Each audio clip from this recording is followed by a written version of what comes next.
Olá, olá! Bom dia! Sejam muito bem-vindos a uma live do Projeto 652. Eu sou a Ana e aqui nessa live a gente vai conversar sobre assuntos muito importantes relacionados à qualidade do leite. E hoje eu trouxe um assunto extremamente fundamental, que é falar um pouquinho sobre a mastite clínica e a mastite subclínica. Apesar de todo mundo falar sempre sobre mastite clínica, mastite subclínica, eu acho que é importante trazer para vocês o porquê que a gente que é técnico, a gente tem que saber a diferenciação entre a mastite clínica e a mastite subclínica e como que isso vai influenciar a nossa conduta dentro da propriedade rural. Saber sobre mastite clínica e mastite subclínica é extremamente fundamental, porque qualquer propriedade rural que você trabalhar vai ter casos de mastite clínica ou de mastite subclínica, tá? Mesmo que o produtor rural ele fale que não tem casos de mastite clínica, provavelmente a gente vai ter casos de mastite subclínica. Então é extremamente importante que você saiba a diferença da doença nessas duas apresentações e o que você faz em cada uma delas, tá? Bom, para começar, tá? Trabalhar com a qualidade do leite e trabalhar resolvendo a mastite é uma grande oportunidade, já que nas fazendas leiteiras, tá? A doença que é mais comum, que é mais recorrente, é a mastite. A mastite ela começa como uma inflamação na glândula mamária, tá? Então, se você chega numa propriedade rural, você pode ser que esteja procurando por um úbere edemaciado, vermelho, com dor, né? Uma mastite bem característica, tá? Só que é importante a gente deixar claro que a mastite, ela não necessariamente vai se apresentar como uma mastite clínica, que é a mastite que você consegue visualizar os sinais clínicos, tá? É importante que a gente saiba que a mastite, ela começa como uma inflamação, né? Ela é uma inflamação na glândula mamária e ela pode ter um sinal clínico ou não, tá? O que vai dizer se ela vai ter uma mastite, se a mastite ela vai ter um sinal clínico ou não, vai depender aí da característica de qual que é o agente que está envolvido e como que o sistema imune do animal ele está agindo, ele está atuando dentro da glândula mamária. Bom, então se você chega numa propriedade rural e o produtor ele fala que não tem mastite clínica, tá? A primeira coisa que a gente tem que pensar é a seguinte: bom, a mastite é a doença que é mais prevalente em todos os rebanhos leiteiros do Brasil e do mundo. Se essa fazenda, né, diz que não tem mastite, eu tenho duas ideias a partir daqui.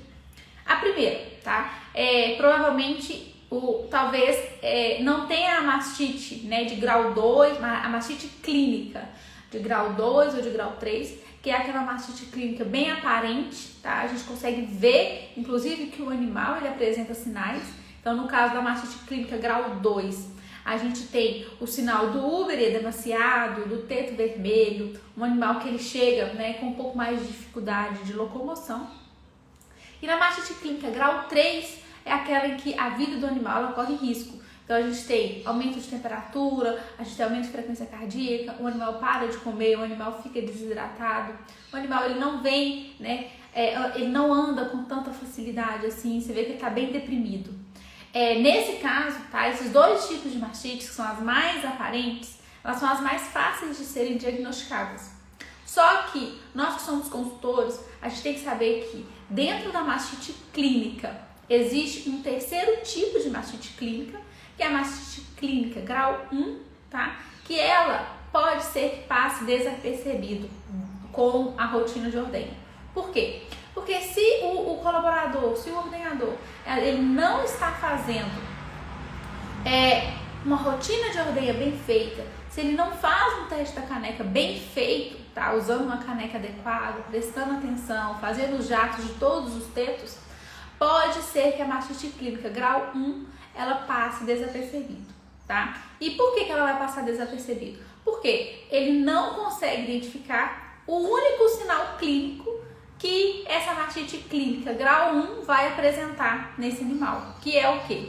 Alterações no leite, tá? E aqui, quando a gente fala de alterações no leite, na mastite clínica grau 1, a gente está falando de alterações na presença de grumos, alterações na presença da coloração do leite, da viscosidade do leite, tá? Então tudo isso vai dizer pra gente que provavelmente esse animal, essa glândula mamária, tá passando por um processo inflamatório, tá? Então é extremamente importante, gente, que quando a gente chegue numa propriedade rural, que você pergunte, né, obviamente, como que estão os casos clínicos, como que tá a presença da mastite clínica no rebanho, e independente da resposta do produtor, do ordenhador, se tem muito ou tem pouco caso, é extremamente fundamental que você, técnico, vá até a rotina de ordenha e observe como está sendo feita a execução do teste da caneca, tá? Porque ali vai te dizer, então, se a mastite clínica de grau 1, ela está sendo diagnosticada, tá? Muitas propriedades rurais que a gente trabalha, que você chega e tem uma CCS elevada, tá? 700 mil, 800 mil, 900 mil, uma das coisas que a gente pode pensar que pode estar causando o aumento da célula somática no leite do tanque, tá? É a presença da mastite clínica grau 1, então a presença de leite com mastite clínica grau 1 sendo enviado para o tanque, tá? Então é extremamente importante a gente ir na rotina de ordenha, fazer o teste da caneca junto com o colaborador para entender se ele realmente sabe o que significa a mastite clínica grau 1, se ele está conseguindo fazer esse diagnóstico, tá? E esse diagnóstico, ele é diretamente dependente da boa execução do teste da caneca, que está também correlacionado com uma boa caneca, tá? Então, o que é uma boa caneca? Provavelmente, se vocês têm uma ideia do que é uma boa caneca, eu vou descrever aqui algumas características dela, tá? É importante que a caneca, ela seja de fundo preto, tá? Então ela tem que ser preta para poder contrastar a cor do leite, para a gente poder ver realmente então, se esse leite ele tá numa consistência adequada, ele tá numa coloração adequada e se ele não tem a presença aí de grumos ou de qualquer outras alterações visuais, tá? A gente fala muito de caneca telada, né? O teste da caneca, ele tem que ser feito numa caneca telada e tudo mais. Bom, aqui eu quero deixar uma opinião, tá? A respeito dessa questão da caneca ser telada.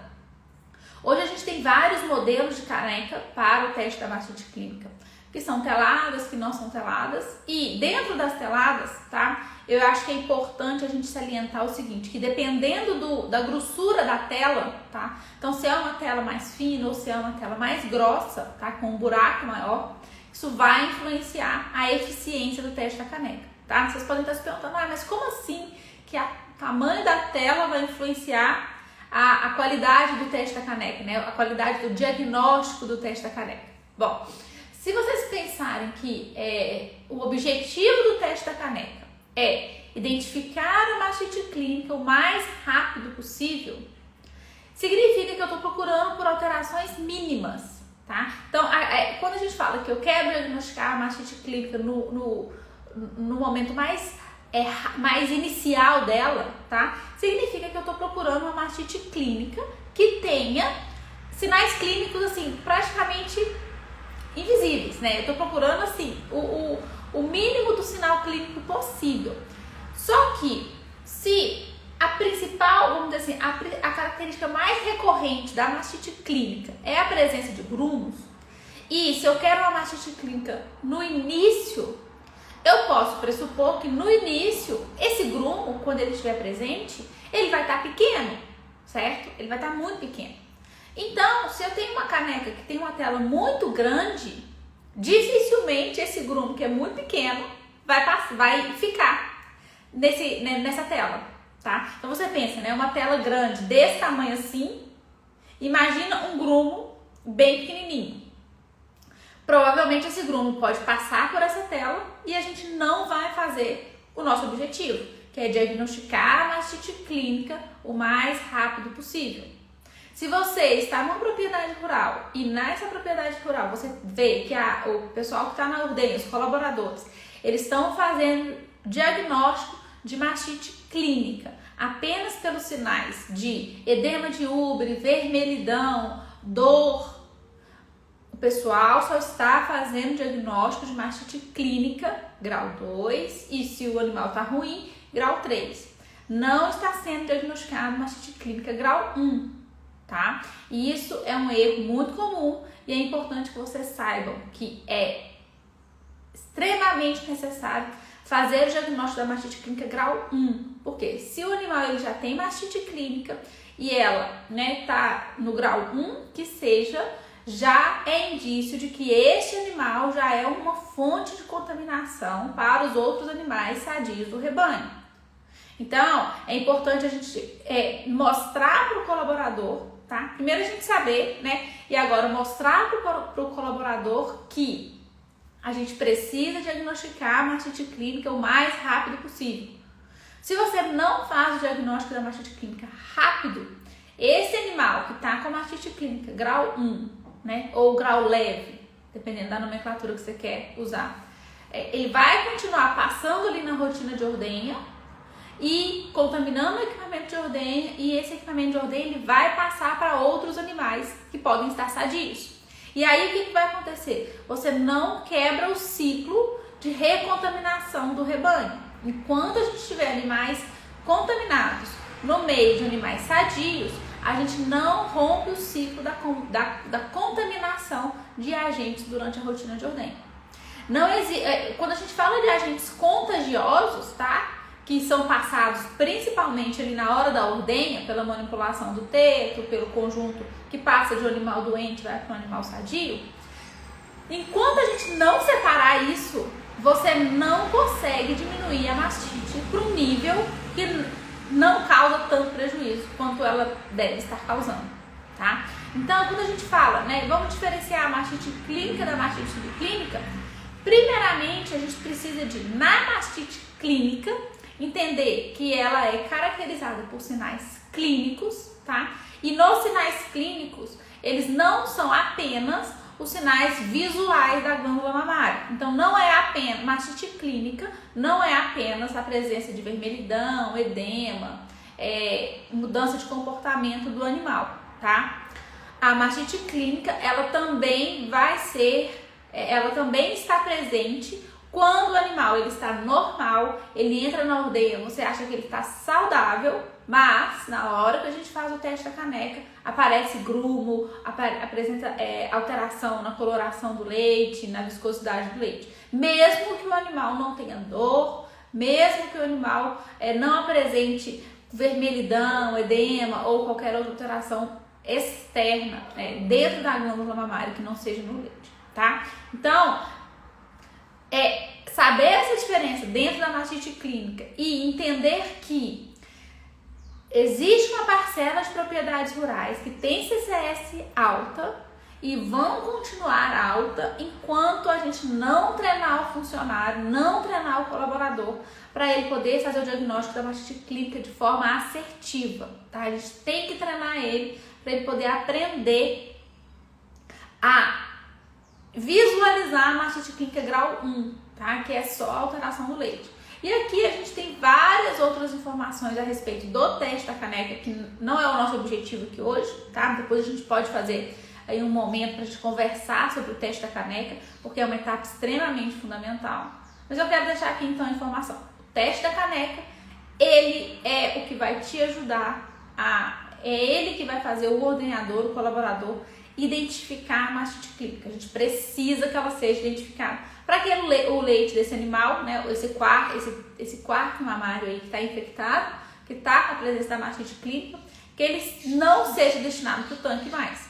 Aí a gente vai ver então uma diminuição da célula somática no tanque, tá? Obviamente, gente, que não é só por isso que a CCS no tanque aumenta, tá? Mas isso é uma situação, a presença de mastite clínica grau 1, esse leite estar no tanque é uma forte situação, tá? Bem comum que faz a CCS do tanque aumentar. Então é importante a gente cortar isso aí do nosso das ações que estão dentro da propriedade rural, tá? E aí agora a gente vai entrar então na outra parte, do tema da nossa live, que é sobre a mastite subclínica, tá? Então você precisa de saber a diferença entre elas. Então, mastite clínica, tá? tem presença de grumos, tem presença de alterações visuais, tá? Lembrar que a mastite clínica, ela tem vários graus. Então, no grau 1, a gente só tem alteração do leite. O animal, ele entra na ordenha normal, tá? Então, pensa no momento em que você tá na ordenha, tá? Imagina que você tá na ordenha. E aí, entra um animal. Você olha para esse animal à procura de algum sinal aparente de mastite clínica que você não encontra, tá? Então, não tem alteração no úbere, o animal anda normal, não tem vermelhidão. Você encosta no úbere desse animal, o animal não incomoda, tá? Então, esse é um animal que aparentemente não tem mastite clínica. Mas, quando faz o teste da caneca, você visualiza a presença de grumos, tá? Então, isso daqui significa que esse animal tem mastite clínica grau 1, tá? Extremamente importante você entender essas coisas e passar isso para o colaborador, certo? Bom, e aí agora, então, a gente vai entrar na verdade, antes da gente entrar na mastite subclínica, eu quero deixar uma coisa bem clara, tá? A mastite, tá? Ela é inflamação na glândula mamária, né? Inicialmente, né? Ela é uma inflamação. E essa inflamação, ela pode estar acompanhada ou não de uma infecção, que é a presença, né, normalmente de uma bactéria. Quando a gente fala de mastite, tá? Eu quero deixar uma coisa muito... Tem uma informação que ela é extremamente necessária. Quando a gente fala de mastite, a gente está falando de inflamação. Quando a gente fala de inflamação, a gente está falando o quê? De provavelmente presença de células de defesa para esse processo inflamatório que está acontecendo aí. Se a gente fala que tem a presença de células de defesa, significa que a mastite, ela é diretamente correlacionada com o aumento das células de defesa. Independente se essa mastite ela é infecciosa ou não, se eu tenho inflamação, eu tenho aumento das células de defesa, tá? Isso faz parte da fisiologia do animal. Se eu tenho aumento das células de defesa, tá? Então, se eu tenho mastite, seja ela qual for, eu vou ter aumento de células somáticas, que é a célula de defesa principalmente, tá? Então, se eu falo mastite clínica, eu penso no sinal clínico, mas eu também tenho que pensar que tem aumento de célula somática. Se eu penso em mastite subclínica, eu penso, não tem sinal clínico, mas eu tenho aumento de célula somática. Por quê? Porque é mastite, independente se ela é clínica, se ela é subclínica, se ela é infecciosa, se ela é química, se ela é física.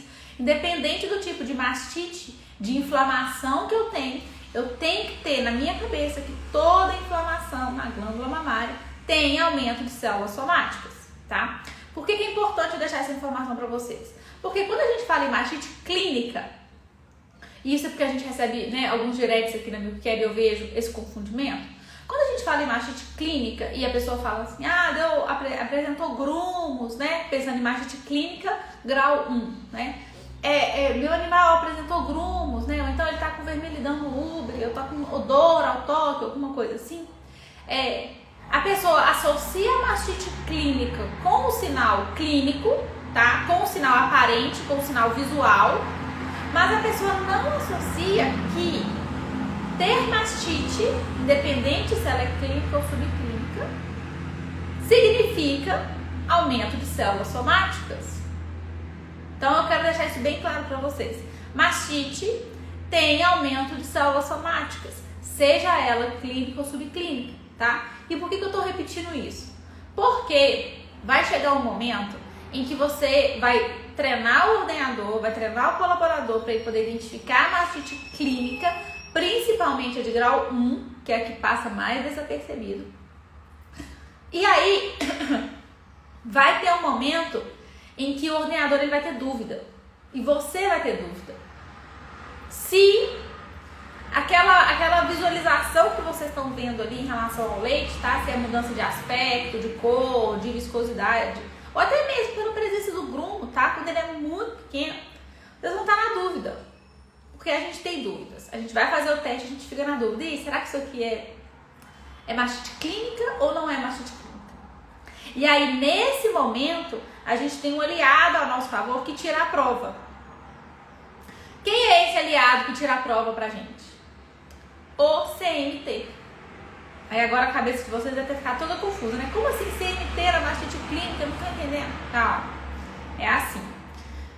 Lembra que eu acabei de comentar com vocês que toda mastite clínica, mastite clínica não, vamos lá, que toda mastite tem aumento de célula somática?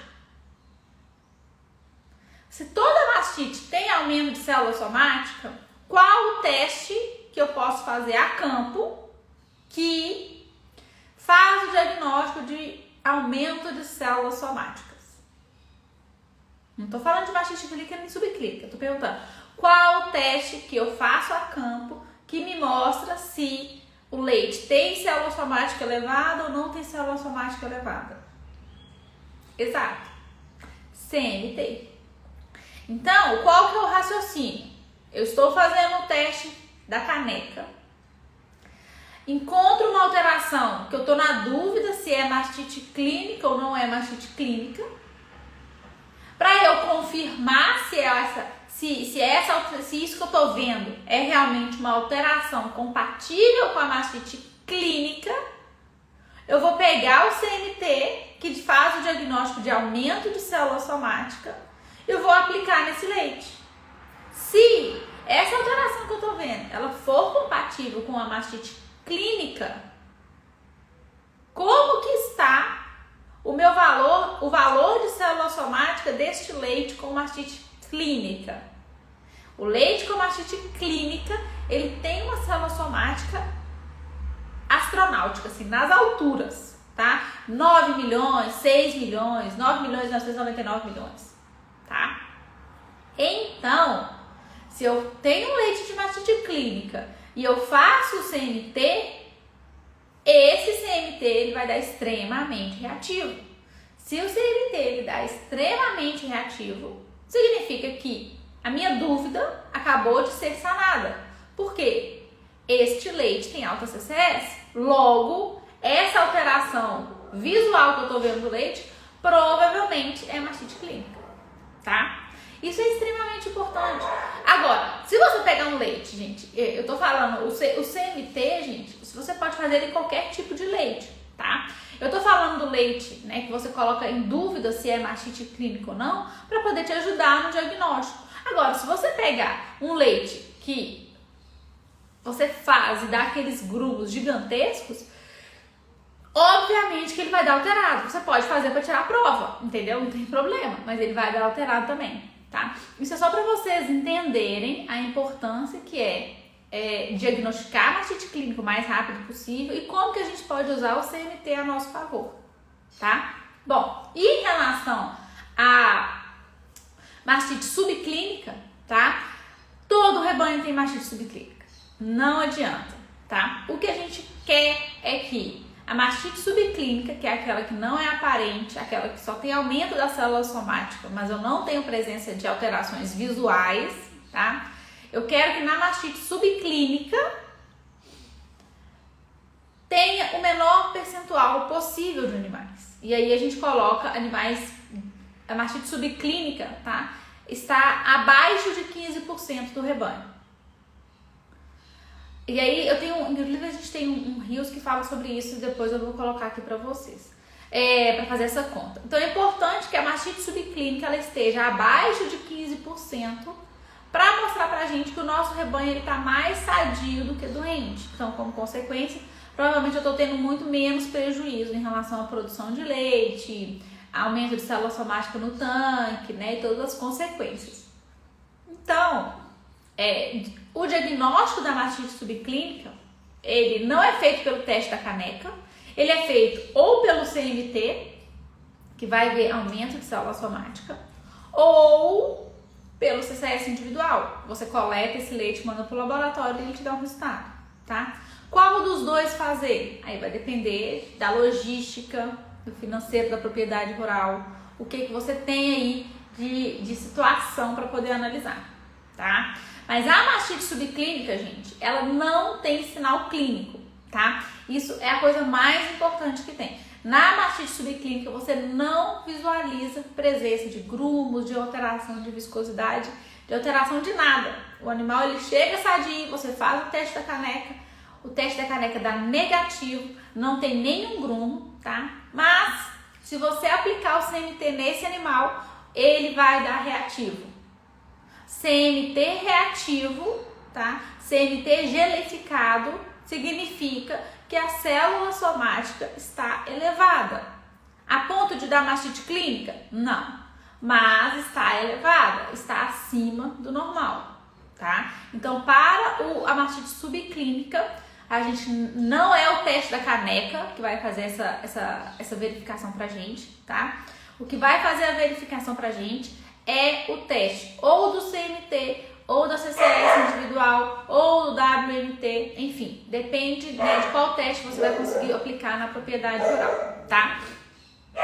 E é importante também, gente, o seguinte, vocês entenderem que se por acaso você vê presença de mastite clínica e, obviamente, o CMT vai estar alterado, isso é mastite clínica, tá? Se tem alteração do leite, é mastite clínica.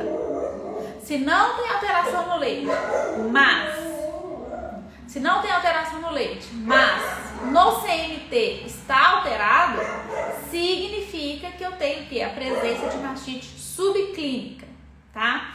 É extremamente importante você saber a diferença entre as duas, saber como então a gente faz para diagnosticar uma, como que a gente faz o CMT, o diagnóstico da mastite subclínica, tá? E é extremamente importante você repassar para o colaborador essa diferença entre as duas. E lembrando que quanto antes a gente fizer o diagnóstico da mastite clínica, quanto antes a gente consegue separar esses animais dentro da rotina de ordenha. E o mesmo vale para a mastite subclínica. Quanto antes você diagnosticar os animais que têm a presença da mastite subclínica, mais rápido você consegue fazer o quê? A separação da mastite, dos animais com mastite subclínica para os animais sadios, tá? Porque no final das contas, gente, não tem como a gente evitar a presença das bactérias, né? Não tem como a gente colocar as vacas no ambiente estéril, né? Não tem como a gente fazer a vaca ser estéril, não existe. O que a gente tem que fazer é quebrar os locais, né? Quebrar a ponte que faz a bactéria entrar dentro da glândula mamária e causar mastite. E uma delas, tá? Uma dessas situações que faz isso acontecer é quando a gente tem a presença de animais doentes misturado no meio de animais sadios. Enquanto esses animais estiverem misturados dentro da rotina de ordenha, você não consegue resolver o problema da qualidade, tá? Isso a gente tem que deixar muito claro. Não tem como você ter 30%, 40% do rebanho contaminado, tá? Seja por mastite clínica, mastite subclínica, e esses animais passarem junto e misturado, usando o mesmo equipamento de ordenha, ou você ordenhando na mão, os animais sem fazer uma desinfecção de mão direita, né? Passando ali, passa numa vaca doente, vai para uma vaca sadia e tudo mais. Esta mistura não ajuda a resolver a qualidade do leite. Precisa ser separado os animais doentes dos animais sadios. Enquanto a gente não faz essa segregação, dificilmente a gente consegue resolver o problema da qualidade, tá? Talvez a gente consiga resolver a parte aí de mastite que vem aí do ambiente, né? Se a gente trabalhar o ambiente, mas a contaminação de animais entre a rotina de ordenha, a gente não consegue resolver enquanto a gente não separar os animais doentes dos animais sadios, seja pela mastite clínica, seja pela mastite subclínica, tá? O CMT ele é uma ferramenta perfeita e assim, dependendo do número de animais que a gente tem na fazenda, eu gosto de fazer o CMT. Eu sei que a CCS individual ela é extremamente fundamental, tá? Porque ela te dá um número, né? Então ela é muito mais objetiva. Mas ainda na falta ou na dificuldade de fazer a CCS individual, o CMT ele ajuda demais a gente na hora de identificar os animais doentes, separar os animais doentes dos animais sadios, né? Bom demais. O Diogo perguntou assim: a mastite subclínica não é tratada? Olha, a mastite subclínica dentro da lactação, tá? Se a gente faz as contas do tratamento, na maioria das vezes, financeiramente, o tratamento ele não compensa, tá? E a taxa de cura da mastite subclínica na lactação, ela é baixa, tá? Quando a gente compara o tratamento da mastite clínica com a mastite subclínica, a mastite subclínica, o tratamento dela, ele ainda não alcança um índice tão adequado assim, tá? Principalmente porque quando a gente fala de mastite subclínica, a gente está falando de animais crônicos, animais mais velhos, que já tiveram vários episódios de mastite clínica. Então, tudo isso dificulta o tratamento, tá? Eu aconselho a mastite subclínica ser tratada no período seco, porque é quando a gente tem aí o maior tempo de ação do antimicrobiano e uma maior chance de cura dessa mastite subclínica, tá? Mas é importante, aqui não vai ser, a gente vai conversar sobre isso na nossa próxima live, mas é importante a gente saber o seguinte, que dependendo do agente que você tem na propriedade rural, você não consegue resolver. Porque ou é um agente que não tem cura, ou é um agente que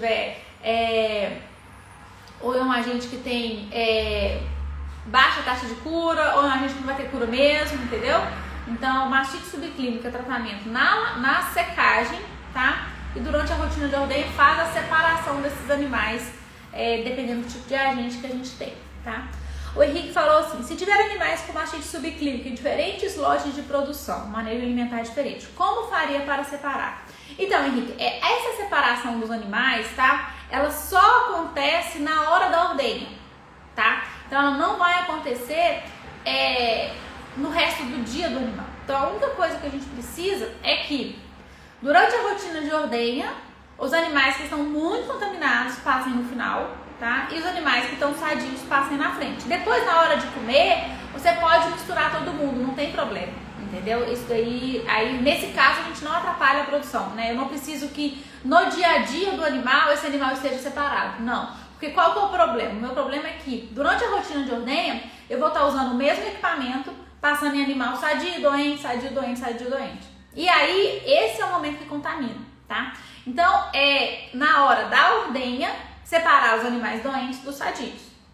E na hora que for comer, pode comer no lote de produção normal. Pra gente isso daí não tem problema nenhum, tá? Porque nesse caso, quando eu faço essa separação durante a rotina de ordenha, eu tô evitando a contaminação dos agentes que a gente chama de contagiosos, né? Que eles só passam ali na hora da rotina de ordenha. Quando esses animais eles vão para a pista de alimentação ou para onde for que eles vão se alimentar, ali tá todo mundo no mesmo ambiente. Então a bactéria que um for pegar por causa do ambiente, o outro vai pegar também. Então essa distinção a gente não fica tão preocupado assim, tá? Então é isso que é importante a gente deixar claro. E em relação à questão da mastite subclínica, tá? É importante a gente entender o seguinte. Os animais que apresentam mastite subclínica, gente, esse é o primeiro passo para a gente resolver o problema da mastite ou melhorar a situação da mastite no nosso rebanho, tá? Então, uma vez que você identifica a mastite subclínica, olha, o meu rebanho tem mastite subclínica, 60%, 70%, 40% do rebanho contaminado com mastite subclínica. Esse é o primeiro passo para a gente resolver o problema, né? Depois disso, identifiquei que eu tenho mastite subclínica no meu rebanho. Vamos fazer o quê? Separação dos animais em relação à linha de ordenha. Depois que você fez isso, você tem que identificar quais são as bactérias que estão causando a mastite subclínica. Sabe por quê? Porque às vezes a gente fica quebrando a cabeça. Inclusive isso foi legal porque a gente teve essa conversa ontem com uma das alunas da mentoria. A gente estava quebrando a cabeça para tentar resolver um problema de célula somática, de tanque, que estava aí 700 mil. E aí ela começou a fazer cultura microbiológica. E aí a primeira coisa que ela fez foi cultura de tanque, do leite do tanque. Então ela coletou o leite do tanque e me mandou para o laboratório. E ela mesma fez, porque ela tem um laboratório agora. E aí, o que cresceu? Staphylococcus aureus. O que isso significa? Que, nossa, ela podia fazer a rotina de ordenha mais perfeita, mais maravilhosa do mundo. Ela podia ter, assim, práticas maravilhosas, protocolos. Ela podia fazer tudo. Mas, enquanto os animais positivos para Staphylococcus aureus tivessem o leite deles sendo enviado para o tanque, a CCS do tanque nunca vai abaixar. Por quê? Porque um animal que é positivo para Staphylococcus aureus, ele vai ser sempre positivo, né? A taxa de cura do Staphylococcus aureus é muito baixa. E aí ela ia ficar quebrando a cabeça para saber como que ela ia reduzir CCS sendo que o problema estava na presença dos Staphylococcus aureus. Então não adianta, sabe? Então a gente tem que lembrar que todas as práticas que a gente tem dentro da rotina, dentro da propriedade rural, elas têm que ser evoluídas, tá? Elas têm que ser assim, cada hora a gente tem que dar um passo diferente.